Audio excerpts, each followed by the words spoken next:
All right, heading out to Watertown, Tennessee today. I got a customer that found me on TikTok. Said he's got two 12 by 10 doors that need some love. His rollers are broken, so he needs some new rollers installed. And he also needs new garage door bottom seals on both. So we're gonna go out there today and do a tune-up, do two tune-ups actually.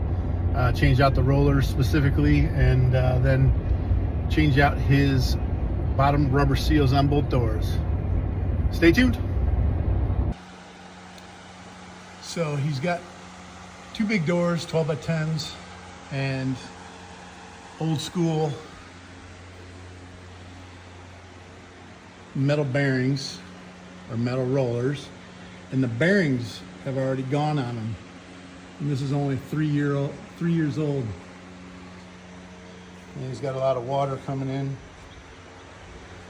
on the bottom seal here. So we're gonna fix that up.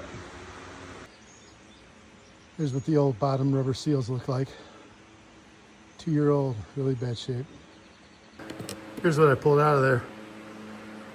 Look how bad those are. And that's like 2 years old.